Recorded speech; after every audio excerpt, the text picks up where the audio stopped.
यूं तो सपने हर कोई देखता है, मगर हर किसी के सपने पूरे नहीं होते, क्योंकि अधिकतर लोग अपने सपनों को बचपन की बचकानी बातें कहकर या फिर उन्हें एक नामुमकिन सा लक्ष्य मानकर भूल जाते हैं। और सपने तो उनके ही पूरे होते हैं जो उन्हें छोड़ते नहीं, उनका पीछा करते हैं। ऐसा ही एक सपना नैनीताल की हवाओं में एक बच्चे ने देखा था। सपना था पूरी दुनिया घूमना। सुनने में थोड़ा अजीब लगता है, लेकिन उस बच्चे को नहीं लगा, क्योंकि जब वो बच्चा बड़ा हुआ उसने अपना सपना छोड़ा नहीं, उसका पीछा किया। उस क्षेत्र में उसने अपना एक नाम बनाया, एक मुकाम बनाया, और आज उस इंसान को हर कोई YTDO टूर एंड ट्रेवल्स के फाउंडर और चेयरमैन के रूप में जानता है। वो बच्चा था VMS खाती। आइए देखते हैं उनकी कहानी उन्हीं की जुबानी। दोस्तों, आज हमारे साथ है YTDO टूर एंड ट्रेवल्स के चेयरमैन और फाउंडर श्री विजय मोहन सिंह खाती जी। सर, आपका बहुत बहुत स्वागत है। सर, ज़रा अपने बारे में बताइए थोड़ा। मैंने यही नैनीताल में पढ़ा और मेरी जो यहाँ की एजुकेशन है, मैंने नैनीताल में प्राइमरी स्कूल से पढ़ा। उसके बाद ये गवर्नमेंट इंटर कॉलेज जो है यहाँ नैनीताल में, ये तब हाई स्कूल था, यहाँ से मैंने हाई स्कूल किया। फिर DSB डिग्री कॉलेज में ही था, GIC government inter college time पे, तो वहाँ से मैंने इंटरमीडिएट किया। उसके बाद मैंने यहीं BA और MA। उसके बाद मैं गुजरात चले गया था, मैंने अहमदाबाद से LLB किया। फिर वहाँ से लौट के मैं यहाँ LLB करने लगा। नहीं, यहाँ LLB नहीं, मैं वकालत करने लगा था कोर्ट में। और उसके साथ साथ मैंने DSB डिग्री कॉलेज से डिप्लोमा इन टूरिज्म किया। मेरा वकालत में मन नहीं लगा, बहुत लंबे समय तक मैंने 1.5-2 साल मैंने काम किया। मुझे कचहरी सूट नहीं करती, मुझे आनंद नहीं आता था। मेरा दिमाग हर समय ये रहता था मैं क्या करूं। और मैं पहले से मैं यहाँ से जब DSB में पढ़ता था, उसके बाद MA करने के बाद मैंने विश्व यात्रा की, कहीं में जाने की सोची। 2 मेरे मित्र थे, योगेश शाह इंडिया होटल वाले, और मेरा फ्रेंड राजेश शाह राजा। हम 3 लोग जो थे MA करने के बाद विदेश यात्रा में गए। हमने अपनी यात्रा जो अफगानिस्तान से शुरू की। Afghanistan, Iran, Turkey, Syria, Jordan, Egypt, Greece, Italy, Yugoslavia, ये जगह 1 साल में हमने यात्रा की। और हम वापस यहाँ आए, और मार्ग में हमने कुछ समय ईरान में काम किया, कुछ समय सीरिया में काम किया, कुछ समय जॉर्डन में काम किया, और उससे जो पैसा कमाया उससे ही हमने अपनी यात्रा की। तो यात्राओं के प्रति बहुत पहले से ही लगाव था, और यहीं से पर्यटन व्यवसाय क्या होता है थोड़ा बहुत ज्ञान भी हमें हो गया था। और फिर मैंने और अपना मित्र जो राजेश शाह RC साहब, एक YTDO आपने नैनीताल में भी देखा होगा। हाँ, पहले हमने बिजनेस वहीं से स्टार्ट किया। फिर बाद में मैं माल रोड में आ गया, ये जगह मुझे मिल गई जहाँ पे आजकल मैं बिजनेस कर रहा हूँ। और राजेश साहब वहाँ से बिजनेस करने लगे, और तब से इस बिजनेस से जुड़ा हुआ है। सर, आपको ये बिजनेस आइडिया कैसे आया? नहीं, कोई दूसरा ऑप्शन नहीं था, क्या किया जाए। नैनीताल में रहना था, फादर रिटायर हो गए थे, और वो चाहते थे मैं उनके साथ ही रहूँ, वकालत करूँ। हमारा एक मकान हल्द्वानी में था, एक नैनीताल में था। पिताजी इन दिनों कोर्ट जो था हल्द्वानी चले जाया करता था जाड़ों में, तो वो सोचते थे कि ये नैनीताल में और हल्द्वानी में हम शिफ्ट भी होते रहेंगे और ये वकालत भी करता रहेगा। तो वकालत फिर मैंने इसी कारण नैनीताल में पर्यटन व्यवसाय बहुत मैं देखता था, गाड़ियाँ जाते हुए कौसानी, रानीखेत और मोड़ा। तो मेरे दिमाग में आता था मैं भी व्यवसाय कर सकता हूँ, मेरे पे कैपेसिटी है, और मैंने इसको करने की सोची। और उसमें योगदान रहा मेरे जो फ्रेंड थे राजा, उनकी एक चक्की थी, वो चलती नहीं थी, तब चक्की का काम बंद ही हो गया था नैनीताल में। तो मैंने उससे कहा कि तेरी जहाँ चलती है वहाँ से ट्रैवल एजेंसी शुरू कर ले तो कोई ऑब्जेक्शन नहीं, उसे यहाँ स्टार्ट करो। अच्छा अच्छा। वो भी हमारे संग जुड़ गई और तब से हमने YTDO नाम इसका संस्था का रखा। उसका उससे मतलब YTDO का मतलब यूथ टूरिज्म डेवलपमेंट ऑर्गेनाइजेशन हमने ये रखा। और काफ़ी समय तक हम पूरा ही नाम लिखा करते थे, बाद में एज हो गई तो हमने उसको YTDO कर दिया स्मॉल में। कभी कभी लोग पूछते हैं तब हम बताते हैं ये करनी है। तो बहुत एक लंबे अरसे से काम मैं कर रहा हूँ। सर ज़रा अपना बिजनेस मॉडल कैसा है वो ज़रा हमें समझाइए। बिजनेस पहले पहले तो हम जब बिजनेस करते थे हमारा हम यही करते थे, यहाँ से टूर बुक करना, बसों की सीटें करना, कौसानी टूर भेजना, रानीखेत टूर करना, और ये सात ताल, भीमताल, नौकुचिया ताल, इन जगहों में टूरिस्ट को भेजना। यही हमारा बिजनेस का मुख्य रहता था। इसके लिए बसें भी चलती थी, उसमें बुकिंग करते थे, और दिल्ली के लिए सीटें बुक करते थे, और टैक्सियाँ चलाते थे। अपने पास भी टैक्सी थी, हमने गाड़ी भी खरीदी, गाड़ी का काम भी किया। लेकिन धीरे धीरे समय के साथ जो है जब जाड़ों में हम वो हो जाते थे, बिजनेस यहाँ कम हो जाता था, तो हम थोड़ी नेपाल की यात्रा शिवरात्रि के मौके पर पशुपतिनाथ की इस किस्म की यात्राएं, और साउथ इंडिया की यात्रा, ऑल ओवर इंडिया की यात्रा हमने ऑर्गेनाइज करना बस से शुरू किया। पूरी यात्रा हम बस में कराते थे 25-26 दिन की। तो हमें कुछ ज्ञान भी होने लगा। और ये जो काम है, जो ये पहले हम जो काम करता था, इसमें कंपटीशन बहुत हो गया है। हर कोई होटल में काम करने वाला, होटल का मैनेजर है, होटल गाइड है, बोट वाला है, घोड़े वाला है, हर ये काम करने लग गया कि वो दिल्ली की बुकिंग भी करने लग गया है, कौसानी के लिए टैक्सी भी भेजने लगा है, टैक्सी भी खरीद ली है। उस समय टैक्सियाँ भी कम होती थी, आज जो है बहुत इजीली अवेलेबल है, बैंक में लोन हो तो ये कार्य करना बड़ा आसान हो गया है। तो इसमें जब बहुत ज़्यादा वो हो गया तो हमने अपना फोकस जो है ऑल इंडिया टूर में कर दिया। और जो टूर को हम 25-26 दिन में ऑल इंडिया टूर करते थे, यहाँ से जैसे जगन्नाथपुरी होते हुए रामेश्वरम, और रामेश्वरम से द्वारिका होते हुए हम यात्राएं आयोजित करते थे, उसको हमने फिर डिवाइड कर दिया। एक पूर्वी भारत का टूर, एक पश्चिमी भारत का टूर, एक दक्षिण भारत का टूर, और एक सेंट्रल इंडिया जिसमें गोवा हुआ। इस तरीके से हमने वो किया। वो काम हमारा सक्सेसफुल रहा, दिन भी कम लगे उसमें, और हमारे संग जो लड़के थे उनको भी इसकी नॉलेज होने लगी, और यात्राएं सुचारू रूप से चला रहे हैं, और जिससे आर्थिक रूप से हम एक सुदृढ़ हुई है हमारी इस पर जो आर्थिक। जब आपने बिजनेस स्टार्ट किया था तो कोई ऐसी कोई गवर्नमेंट पॉलिसी थी जिसने आपकी मदद करी? पॉलिसी का हमें कोई लाभ नहीं हुआ, बल्कि बड़े ऑब्स्ट्रक्शन ही थे। गाड़ियों के परमिट हरमिट, अगर मान लिया हम गाड़ियाँ वो करते थे, KMOU की हायर करते थे, तो KMOU की गाड़ी को अगर हम रानीखेत टूर ले जाते थे और उसमें भीमताल लिख दे, उस गाड़ी को हम भीमताल नहीं ले जा सकते थे, क्योंकि उसका रूट परमिट होता था जिसमें उसी में हम चला सकते थे। तो बड़ी इस किस्म की समस्याएं थी उस समय, जो धीरे धीरे अब दूर हो गई हैं। अब यहाँ पे tourist buses all Kumaon permit, all Uttarakhand permit की उपलब्ध है, ऑल इंडिया भी हो गया। तो कई उससे गवर्नमेंट की जो पर्यटन के प्रति जो सोच है उसका लाभ हमें मिला है। बिजनेस स्टार्ट करते समय मतलब आपका इनिशियल इन्वेस्टमेंट क्या था, सोर्स ऑफ फंड क्या था उसका? इन्वेस्टमेंट तो हमारे पास कोई पैसा ऐसा था नहीं।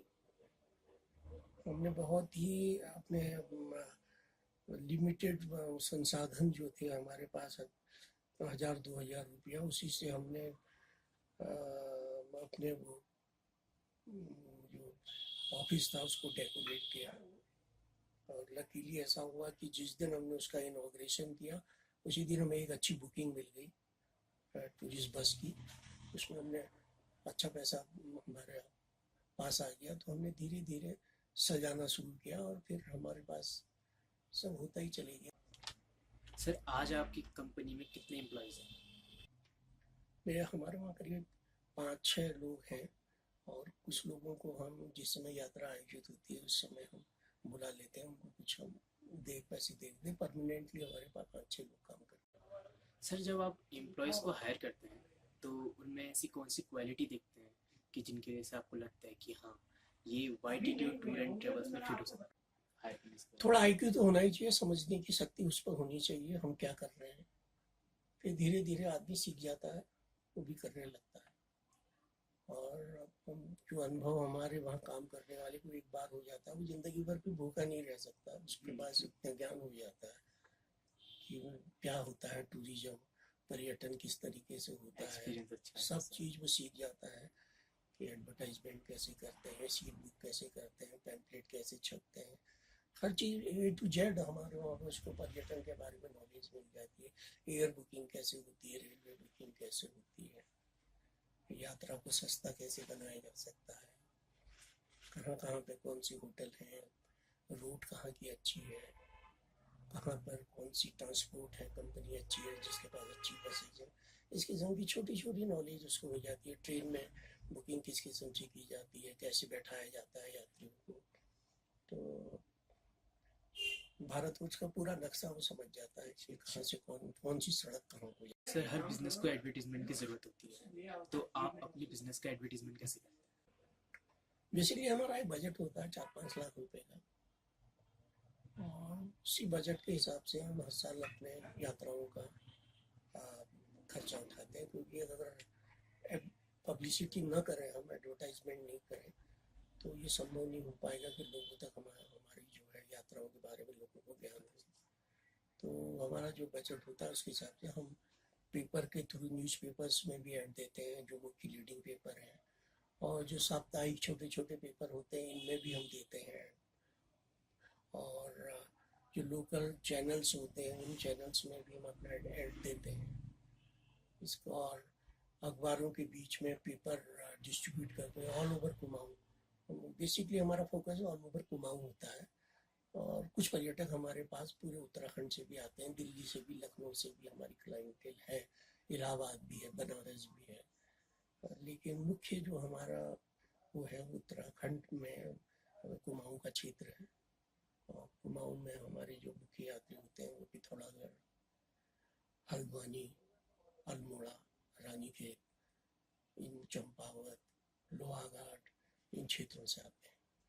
सर मैंने ये भी सुना है जैसे आपके साथ कोई जुड़ जाता है तो आपको भी छोड़ता नहीं है, तो एक मौत पब्लिसिटी वो भी रहती है आपकी। हाँ, ये होता है। लोगों के प्रति हमारा जो होता है, हम प्रयास करते हैं कि हम जो पैसा वो हमें देते हैं उसका उनको ऐसा लगे कि हाँ इनने हमें जो सेवाएं प्रदान की हैं वो उस पैसे के लायक हैं। तो इस किस्म से आदमी महसूस करता है, और वो ये भी अनुभव करता है कि मैं खुद अगर यात्रा में गया होता अपने बच्चों को लेके तो मुझे ये महंगी पड़ती और ये मुझे सस्ती पड़ रही है।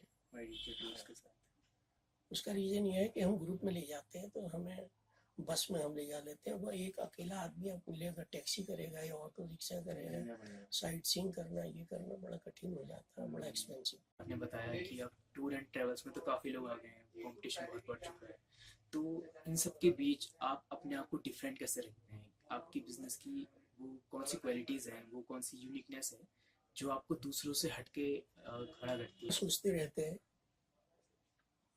यात्राओं के क्षेत्र में हमें जैसे ऑल ओवर इंडिया का पूरा नॉलेज हो गई, उसको सुधार करते रहते हैं, और हमारी क्लाइंटेल भी है, तो हमारा रिस्क नहीं रहता। अगर कोई आदमी नया इस काम को शुरू करे तो उसके लिए बड़ा कठिन हो जाता है कि वो पब्लिसिटी नहीं करेगा तो लोगों को पता नहीं चलेगा, और कई साल बाद आदमी का विश्वास किसी पे बनता है। तो कोई आदमी ने 1 साल अगर यात्रा लगा ली और उसने पैसा खर्च भी कर लिया पब्लिसिटी पे, लोगों को विश्वास नहीं होता यार ये कर ही लेगा, तो ये प्रॉब्लम सबसे बड़ी होती है उस आदमी के लिए। मालूम पड़ा कि कम से कम इतनी सीटें होनी चाहिए कि आपका प्रॉफिट न भी निकले तो कम से कम आपका खर्चा निकल जाए। अगर ये पोजीशन तक भी आपकी बुकिंग नहीं हुई तो आपको घाटा हो जाएगा। तो यही कारण है कि कई नए लोग जो हैं इस कार्य को नहीं कर पा रहे हैं। वही अभी तक इसमें कार्य को जो यात्राओं का है वही कर पा रहे हैं जो पुराने हैं इस क्षेत्र में। सर बिजनेस ओनर होने के नाते आपकी रिस्पॉन्सिबिलिटी कैसे अलग हो जाती है जो बाकी आपके कंपनी की एम्प्लॉयज़ हैं? अब मुझे पूरा ही सोचना पड़ता है, एक विस्तृत रूप में देखना पड़ता है कि क्या क्या कमियां हैं, पिछले साल की टूर में क्या कमी रही। मेरे से स्पेशली लोग ये सोचते हुए कि ये सीनियर मोस्ट हैं इस ऑर्गेनाइजेशन में, तो मेरे को फ़ोन करके भी हमारी कमियों से अवगत कराते हैं, तो उन कमियों को मैं दूर करने का प्रयास करता हूँ। और पर्यटक भी हमारे इन लोगों से नहीं कहता, हमारे स्टाफ से शिकायत नहीं करता, वो मुझे ही डायरेक्ट फ़ोन करके बताता है कि आप अगर ऐसा करते या उस जगह को आप इस यात्रा में जोड़ देते। और हाँ, तो इस किस्म से। और दूसरा पूरी इकोनॉमी देखनी पड़ती है, हमारे पास कितना पैसा आया और इस पैसे को हमने किस तरीके से खर्च करना है, स्टाफ को क्या सैलरी देनी है, कितना क्या करना है, तो पूरा सोच के चलना पड़ता है। और हमारा सोसाइटी में, हमारे समाज में लोग हमारी ऑर्गेनाइजेशन के बारे में क्या सोच रहे हैं, हम में क्या कमियाँ हैं, हमें क्या सुधार करना चाहिए, वो सब सोच के ही चलना पड़ता है। इसलिए मेरी थोड़ी सी रिस्पॉन्सिबिलिटी और उनसे अधिक। सर, सफलता का मतलब आपके लिए क्या है? What is successful? तो मतलब ये है कि आपको जो कार्य कर रहे हैं उससे आपको आनंद मिल रहा हो, और ज़्यादा टेंशन आपका काम आपको न अगर नहीं दे रहा है, आपका बिजनेस यात्राएं आयोजित करने में आपको अगर ज़्यादा टेंशन हो रहा है, पैसा कम आ रहा है, तो मैं सोचता हूँ वो असफल है बिजनेस। अगर यात्राओं का आनंद भी आ रहा है, पैसा भी आ रहा है, तो मैं सोचता हूँ यही सफलता है। सर, क्या आप अपने आप को सफल मानते हैं इस मुकाम में पहुंचने के बाद? इस काम में तो सफल मानता ही हूँ। यात्राओं के क्षेत्र में मुझे काफ़ी अनुभव हुआ है, और मुझे भारतवर्ष पूरा ही कंप्लीट देखने का अवसर मिला। और इसके साथ साथ मैं आज तक विश्व के कम से कम 26 मुल्कों में जा चुका हूँ, और ये मेरे को सौभाग्य जो है इसी बिजनेस की वजह से मिला है। सर, वो कौन कौन से फैक्टर्स हैं जिनकी वजह से आपको लगता है कि मैं सक्सेसफुल बना हूँ? मेरा बिजनेस जो YTDO टूर एंड ट्रैवल्स है, उसका नाम इन तत्वों की वजह से बना है, इन फैक्टर्स की वजह से। इन फैक्टर्स की भाई वजह से। अपना काम ऑनेस्टली करा जाए, आदमी को जो आप प्रॉमिस करते हैं कि हम क्या क्या सुविधाएं आपको प्रोवाइड करेंगे, कौन कौन सी जगहें दिखाएंगे, और रहने की क्या व्यवस्था होगी, बस की क्या क्वालिटी होगी, इस चीज़ों का ध्यान अगर आप यात्रा में देंगे और इसको समझते हो आप कि आ, हमारी मतलब यात्रा में क्या कमी है, किस कारण से कमी है, इन चीज़ों का अगर आपको नॉलेज हो जाए, सफल हाँ, बनाना तो है। इनका ज्ञान हो जाए अगर आपको, आप अपने कस्टमर को समझ जाए, नो योर कस्टमर, अगर समझ आ गई आपको कस्टमर की कि उसको क्या रिक्वायरमेंट है, और अकॉर्डिंग टू दैट अगर तुम कर लो, तो यही सफलता है, और ये होना चाहिए, तभी आप सफल होंगे। स्टार्ट करते समय हर एंटरप्रेन्योर को कोई ना कोई प्रॉब्लम्स आती है, तो हम जानना चाहेंगे कि वो कौन सी प्रॉब्लम्स थी जो YTDO टूर एंड ट्रैवल्स को स्टार्ट करते समय आपको फेस करनी पड़ी थी? पहले पहले ऐसे ही यहाँ पे जो मैंने बताया कि हमारा मुख्य जो था यही था, ये गाड़ियों की सीटें बुक करना, टैक्सी बुक करना, यहाँ पे लोकल में घुमाऊँ, हिल्स में घुमाना। तो इसमें ऐसा होता था कि धनार्जन उतना होता नहीं था इसमें, और लगता था कि कभी कभी टेलीफोन का बिल भी ज़्यादा आ गया जितने हमने कमाया, बिजली का बिल भी ज़्यादा है, और स्टाफ को भी हम तरीके से सैलरी नहीं दे पा रहे। अगर कार खरीद लोन में ली है तो उसकी इंस्टॉलमेंट भी नहीं दे पा रहे हैं। बस है तो बस में अगर कोई प्रॉब्लम आ जाए, कोई पट्टा टूट जाए, टायर पंचर हो जाए, बस्ट हो जाए, तो उसकी समझ हम देखते थे कि या किसी RTO ने चालान कर दिया 5,000 का, तो आर्थिक रूप से ऐसा लगता था यार काफ़ी घाटा हो गया। काफ़ी घाटा हो गया, ये तो बहुत ही मुश्किल बिजनेस है कह। अब वो समस्याएं हमारे लिए अब नहीं रही हैं। सर, एक एंटरप्रेन्योर असली वो होता है जो सोसाइटी को गिव बैक करे। तो सर, मैं जानना चाहूँगा कि आप YTDO टूर एंड ट्रैवल्स की तरफ से कौन सी CSR एक्टिविटीज़ करते हैं जिनकी वजह से हमारी जो सोसाइटी है उसका फ़ायदा होता है? तो आप एक समाज के प्रति हम समझते हैं कि जहाँ जहाँ पे हमें डोनेशन कुछ देना पड़ता है, और हम जितनी कैपेसिटी हमारी दे पाने की है, कर हमेशा करते ही हैं। जैसे कभी कंपटीशन होता है, कोई यहाँ हेल्थ कैंप लगता है डॉक्टर्स का, ये वो, उसमें अगर कुछ थोड़ा बहुत पैसा, या स्कूलों में कोई सेमिनार होता है, इसमें स्टूडेंट्स कोई पैसा मांगते हैं, तो हम थोड़ा बहुत कंट्रीब्यूट हर जगह करते हैं समाज के प्रति। और कभी किसी को, स्पोर्ट्समैन को कोई चीज मालूम पड़ता कि एक यहाँ पे लड़की थी, वो एशियाड, मतलब वो काफ़ी इंडिया लेवल का खेल रही है, विदेशों में जा रही है, ताइक्वांडो में थी, किसमें थी वो, उसके बाद जूते ड्रेस नहीं थी, तो उसके लिए मैंने 5-6 हज़ार रुपया डोनेट किया। इस किस्म से हम करते रहते हैं अपनी तरफ से जितना। सर जब आप छोटे थे तो आप क्या बनना चाहते थे? बनने की कोई ऐसी मेरी इच्छा होती नहीं थी, मैं नौकरी नहीं करना चाहता था। मुझे वो सुबह 9-10 बजे ऑफिस जाना और इस किस्म की चीज़ें मैं अपने फादर को देना मुझे पसंद नहीं आता था, तो भाग रहे हैं और आ रहे हैं वाला, तो मेरे नौकरी के प्रति कोई इंटरेस्ट ही नहीं रहा। और मैं बिजनेस करना चाहता था, लेकिन बिजनेस के लिए ऐसा मुझे विदेश देखना चाहता था, बाहर, वहाँ दुनिया की चकाचौंध मुझे आकर्षित करती थी, लेकिन कैसे होगा मेरे को पता नहीं था, मुझे मालूम नहीं था। और इसीलिए मैं अपना, जब मैंने पोस्ट ग्रेजुएशन की, उसके बाद में विदेश यात्रा में निकला और मैंने इतनी कंट्रीज घूमी। सर अगर कुछ ऐसा हो जाए कि आप टाइम मशीन से इसी एक्सपीरियंस के साथ उस वक्त में पहुंच जाएं जब आप बिजनेस जस्ट स्टार्ट कर रहे थे, तो आप उस वक्त क्या अलग करते हैं इस एक्सपीरियंस के साथ? उस समय में अब बहुत चीज बदल गया है। अब 50 काम तो आप कंप्यूटर से, इंटरनेट से करते हैं। हर जगह की नॉलेज आपको पहले से हम एक लेटर लिखते थे मद्रास के लिए, अगर हम होटल बुकिंग के लिए भेज रहे हैं तो मालूम पड़ रहा वो हफ्ते भर बाद पहुंच रही है। आज आप ईमेल करते हैं तो सेकंड में काम हो जाते हैं। सब कुछ इतना बदल गया है। अब हम पहले वाली सिचुएशन में अगर चले जाएं तो हम सबसे पहले कंप्यूटर, ये चीज़ें खरीदेंगे, अपना ईमेल आईडी बनाएंगे, अपना वेबसाइट बनाएंगे, इस तरीके से बिजनेस को करेंगे। और आज यही हो गया कि बिजनेस मोस्टली इसी से आती है, जो हमारे कुमाऊं हिल से संबंधित या उत्तराखंड से संबंधित जो भी बिजनेस हमारी ये है, ये मोस्टली बुकिंग हम थ्रू इंटरनेट ही करते हैं। हमारे पास ईमेल आती है, उसके अकॉर्डिंग। सर एक एंटरप्रेन्योर होने के नाते आप अपने आप को कैसे अलग मानते हैं बाकी लोगों से जो 9 to 5 जॉब करते हैं?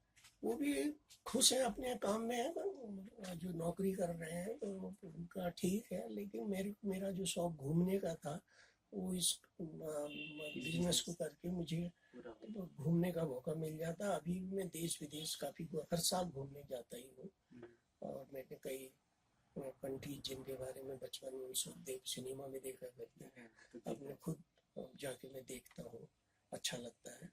शायद मैं अगर सर्विस करता तो ये मेरे लिए संभव नहीं हो पाता, मैं इतनी जगहों में घूम पाता। सर आपको क्या लगता है जो एंटरप्रेन्योरशिप क्वालिटी होती है वो किसी जब इंसान पैदा होता है वो लेके पैदा होता है या फिर वो सीखी जा सकती है? ये सीखे जा सकते हैं, बचपन से लेके कुछ नहीं आता। मेरे घर में तो खानदान में किसी ने बिजनेस नहीं की। मेरी मदर तो कई समय तक ये कहती थी ये तो काम क्या करता है, उसके समझ में ही नहीं आता था। बिजनेस अलग सी, कोई एक दुकान खोल ले, कोई टप्पू हो जाए, कोई क्लिनिक खोल ले, वो चीज़ तो अलग बिजनेस है।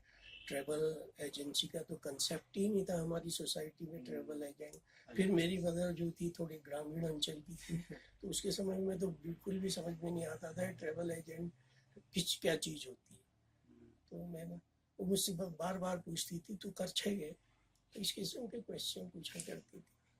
अब शायद वो होती तो उसके समझ में कुछ आ जाता, मैं भी उसे घुमाने ले जाता, लेकिन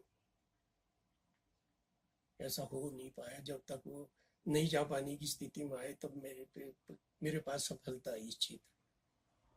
जब बिजनेस स्टार्ट कर रहे थे तो फैमिली से कोई सपोर्ट मिला था?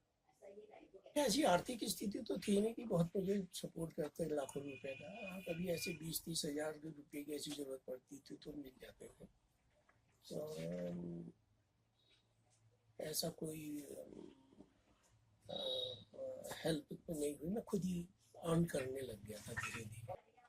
सर जब बिजनेस स्टार्ट कर रहे थे तो डर लगा था कि अगर फेल हो गया तो क्या करूँगा? वैसे तो हमारी स्पिरिट जो थी एडवेंचर की थी, ट्रैकिंग रैकिंग में भी मैं जाया करता था, पिंडारी ग्लेशियर, मिलन ग्लेशियर, कफनी ग्लेशियर, सभी जगह सुंदर ढूंगा और उत्तराखंड और रूपकुंड, ये जगह मैंने काफ़ी घूमी है।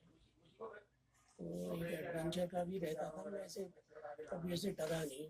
मैं बहुत ही एक चीज़ रही कि कोई चीज़ पसंद नहीं आई तो एकदम छोड़ देता था, फिर जो होगा देखी जाएगी वाली स्थिति थी। मैं कभी डरा नहीं।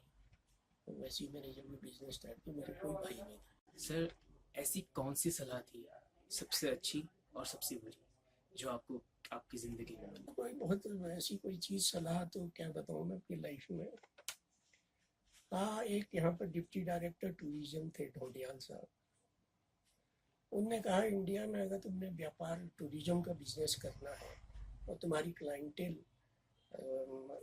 यहाँ के लोकल लोग हैं, तो ये चीज़ का ध्यान रखना है कि हर एक जो भी आप टूर इटिनरी बनाएंगे उसमें कुछ धार्मिक स्थलों को जरूर जोड़ना। इंडिया में सक्सेसफुल टूरिज्म तभी होगा जब उसमें धार्मिक स्थानों का को आप स्थान देंगे। और ये चीज़ मैंने लेके चला और मैंने जो भी ऑल इंडिया टूर किया उसमें धार्मिक दृष्टिकोण से, जैसे ये चार धाम है, चार धाम हाँ, चार धाम यात्रा, मानसरोवर यात्रा, और ये आसाम में कामाख्या देवी या वैष्णो देवी, अमरनाथ, ये किस्म की यात्राएं जो करीब धार्मिक उसको धार्मिक स्थलों को ध्यान में रख कर की, और उसमें सफलता मिली। और अब समय के साथ साथ एक लोगों में पैसा आया है, इकोनॉमी में बहुत सुधार हुआ है भारतवर्ष की, लोगों की सैलरी भी काफ़ी हो गई है, रिटायरमेंट के बाद पेंशन भी काफ़ी मिल जाती है, बच्चे भी कम हैं। तो इससे ये चीज़ हो गई है कि लोगों के पास बजट है घूमने के लिए, तो विदेश भी देखना चाहते हैं। और मैं समय समय पे विदेश के टूर भी लगाते रहता हूँ, जैसे दुबई है, हांगकांग, मकाओ है, मलेशिया, सिंगापुर है, थाईलैंड है, अभी मॉरिशस गया था, श्रीलंका है, और यूरोप में पेरिस है, फ्रांस है, बेल्जियम है, हॉलैंड है। तो ये जगहों के मैं टूर लगाते रहता हूँ। कैलाश मानसरोवर तो वही, वो तो धार्मिक हो गया। तो इन जगहों में धर्म के प्रति वाला नहीं है, लोग स्थान देखना चाहते हैं, समुद्र तट देखना चाहते हैं, वहाँ पे जो हिस्टोरिकल प्लेसेस हैं उनको देखना चाहते हैं। तो समय के साथ बदलाव हुआ है लोगों की इच्छा में। सब 32 साल हो गए YTDO टूर एंड ट्रेवल्स को, 32 साल का लंबा समय। तो सर आपको क्या लगता है कि सफ़र में ज़्यादा मज़ा आया या फिर इस मुकाम में पहुँचने के बाद ज़्यादा मज़ा आया? सफ़र जो है वो बेटर लगा, बहुत अच्छा लगा। अब तो ऐसा हो गया है कि पता नहीं कब तक करेंगे, एज भी काफ़ी हो गई है, मैं नवा 66 67 हो जाऊंगा। हाँ, तो ऐसा लगता है कब तक हो पाएगा ये। लेकिन जब तक अपना स्टाफ ऑफिस जुड़ा हुआ है, इन लोगों की भी अपने बच्चे हैं, वो भी उसी स्टेज में है कि वो मतलब इंटर हाई स्कूल में, कोई इंटर में इस किस्म की पोजीशन में है, तो वो जब तक कुछ करके करने में हो गया, एकदम से मैं छोड़ दूंगा तो उनको भी बहुत थोड़ा सेटबैक पहुंचेगा। इसलिए भी मुझे इससे जुड़ा रहना पड़ता है। वैसे आर्थिक रूप से मुझे अब आवश्यकता नहीं है कि मैं ज़्यादा बिजनेस करूँ, क्योंकि मेरे बच्चे अच्छी पोस्ट में जॉब कर रहे हैं। तो आर्थिक रूप से अब सक्षम हूँ कि मैं भी करूँ बिजनेस, तो अच्छा जीवन यापन कर सकता। सर अब इस मुकाम में पहुंचने के बाद अब इससे आगे क्या, मतलब आपके फ्यूचर गोल्स क्या हैं YTDO टूर एंड ट्रेवल्स को लेकर? टूर मैं ही ले जाता हूँ अपने ऑर्गेनाइजेशन के। मैं चाहता हूँ कि एक ट्रेन चलती है ट्रांस साइबेरियन रसम में, वो लेनिनग्राड से चलती है मंगोलिया और ये बेजिंग चुनाव के लिए, उस ट्रेन में सफ़र करना चाहता हूँ और अपने संग यहाँ के यात्रियों को भी लेके जाना चाहता हूँ। अलास्का जाना चाहता हूँ और कई जगह में, अफ्रीका में मैं वाइल्ड लाइफ का टूर ले जाना चाहता हूँ। ये मेरी फ्यूचर की इच्छा है। सर आखिरी क्वेश्चन, सर जो नए युवा अब बिजनेस स्टार्ट कर रहे हैं उनके लिए आप क्या सलाह देना चाहेंगे कि क्या उन्हें करना चाहिए बिजनेस स्टार्ट करने से पहले? उसे मैं देखूंगा कि जो आज का, पहले तो वो अपना काम को शुरू करने से पहले किसी अच्छे ऑर्गेनाइजेशन में, किसी ट्रैवल एजेंसी में, आजकल तो बहुत ट्रैवल एजेंसी है, ये कैसे बिजनेस करती है इसके लिए ट्राई करें, वहाँ पे जॉब लग जाए और वहाँ पे जॉब करने लगे और वहाँ से अनुभव प्राप्त करने के बाद ही अपना बिजनेस शुरू करें, अन्यथा उसके लिए बड़ा कठिन हो जाएगा। जो करना चाहता है, टूर बुकिंग करना चाहता है, फिर उसके बाद घूमे, तो जब तक आपको स्थान की नॉलेज नहीं होगी तो आप ये ट्रैवल बिजनेस कर भी नहीं सकते। आपको घूमना भी बहुत जरूरी है। जब मैंने पहले ये बिजनेस किया था तो हमारे जो स्टाफ में लड़के रखे वो घूमे ही नहीं थे, तो कोई टूरिस्ट उनसे पूछने आता था कि कौसानी में कैसे जाएं, कौसानी टूर, तो कुछ बता ही नहीं पाते थे। तो हमने कहा पहले ऑफिस बंद करो, इनको लेके चलो। हम लेके गए और पूरा उनको घुमाया, तब जाके फिर काम किया। तो मैंने देखा कि आपको जब नॉलेज नहीं है तो आप बता नहीं सकते। अगर आप कहीं का टूर ले जा रहे हैं, आप जानते नहीं, वहाँ गए नहीं है, हमने जो जगह भी हम लोगों को ले गए, मैं पहले वहाँ घूम के आया, जिससे आदमी पूछे तो आप आंसर तो दे सको कि वो जगह कैसी है। मद्रास से मदुरई कितनी दूर होता है, तिरुचिरापल्ली कहाँ है, त्रिवेंद्रम कहाँ है, कन्याकुमारी कहाँ है, तो ये नॉलेज किस स्टेट में है, कैसी रोड्स हैं, कैसे होटल्स हैं, किस किस्म के मौसम कैसा रहता है, कैसे कपड़े ले जाने चाहिए, हर चीज़ आना चाहिए। भारत वर्ष तो बहुत बड़ा देश है। ले है, हम लेह का भी टूर ले जाते हैं, तो एक तरफ लेह जैसी ठंडी जगह है तो पता होना चाहिए लेह में किसका क्या होती है, कैलाश मानसरोवर की यात्रा में क्या कपड़े ले जाने चाहिए, कितना सामान ले जाना चाहिए। तो ये सब चीज़ें घूम के खुद जाके ये तभी आती है। सर आपका बहुत बहुत शुक्रिया हमें इंटरव्यू देने के लिए, अपना कीमती समय देने के लिए। Thank you sir.